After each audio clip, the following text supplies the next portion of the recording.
కూటి కోసం కోటి విద్యలు ఈ సూత్రం మాకు తెలుసంటున్నాయి హిమాచల్ ప్రదేశ్ కోతులు. సిమ్లాలోని ఆంజనేయుడి ఆలయంలో తిష్టవేసి ప్రసాదం కోసం నానా విద్యలు ప్రదర్శిస్తున్నాయి.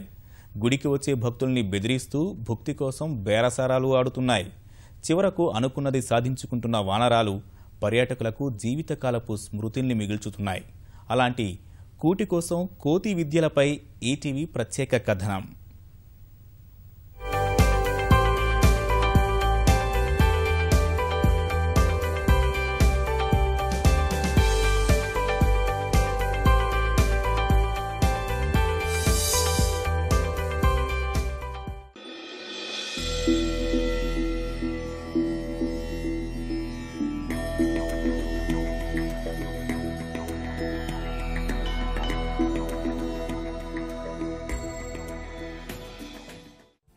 తనానికి పరాకాష్ఠగా నిలిచిన ఈ వానరాలు హిమాచల్ ప్రదేశ్ రాజధాని సిమ్లాలోనివి.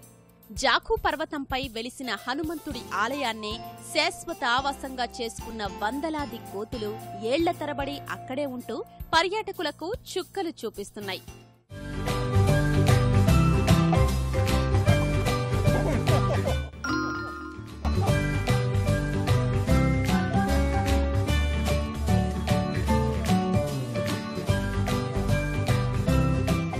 పర్యాటక భారతంలో ప్రత్యేక స్థానం సంపాదించుకున్న సిమ్లాలోని ప్రఖ్యాత ఆధ్యాత్మిక క్షేత్రాల్లో జాఖూ మందిరం ఒకటి.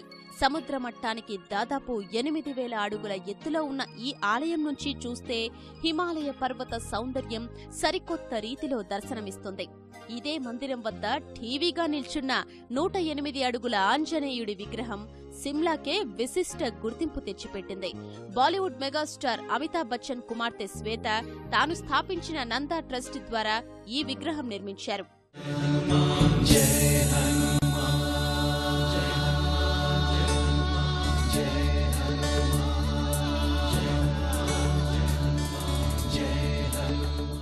పర్యాటకంగా సిమ్లాకున్న ప్రత్యేక గుర్తింపు, ఆధ్యాత్మికంగా జాఖూ మందిరానికున్న విశిష్టత కారణంగా భక్తులు బారులు తీరుతున్నారు. పవనపుత్రుడి ఆశీస్సుల కోసం వస్తున్న వారిని ఇక్కడున్న వందలాది వానరాలు ముప్పతిప్పలు పెడుతున్నాయి. इसलिए जब इनको यहाँ पे थोड़ा अन्न का अभाव हुआ ना, भूख का आभास हुआ, तो इनने कुछ अपने बुद्धि का प्रयोग किया. और अगर कोई इनको छेड़ता नहीं तो बंदर का स्वभाव होता है शरारत करना, छेड़ना, तो काटना भी, तो काट भी लेते हैं अगर आप उनको छेड़ेंगे. अगर आप उनको नहीं छेड़ते तो ये काटते नहीं है.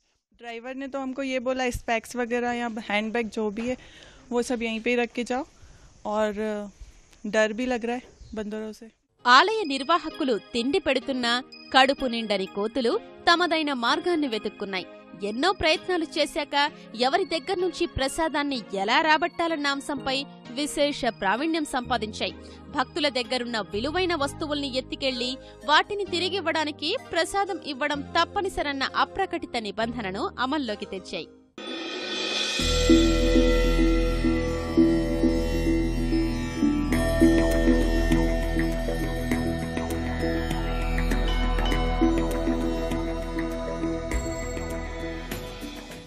జాఖూ మందిరానికి వచ్చే వారిలో అత్యధికులు కొత్తవారే అయినందున ఇక్కడి కోతి చేష్టలపై వారికి సరైన అవగాహన ఉండదు. అలాంటి వారు ఏం జరుగుతుందో తెలుసుకునేలోపే వానరసేన దోపిడీ పూర్తవుతుంది. కెమెరాలు, సెల్ ఫోన్లు సహా కనిపించిన వస్తువులన్నింటినీ ఎత్తికెళ్లే కోతులకు కళ్లజోళ్లంటే మహామోజు. ఎత్తికెళ్లిన విలువైన సామాన్ను తిరిగివ్వాలని ప్రార్థించినా వానరాలు కరుణించవు. ఒక చేత్తో ప్రసాదమిచ్చి మరో చేత్తో వస్తువు తీసుకోవాల్సిందే. సామాను తిరిగొచ్చినా అవి పనికొచ్చే స్థితిలో ఉంటాయా లేక అంతే సంగతులా అన్న అంశం ఆ క్షణంలో ఉన్న కోతి బుద్ధిపైనే ఆధారపడి ఉంటుంది.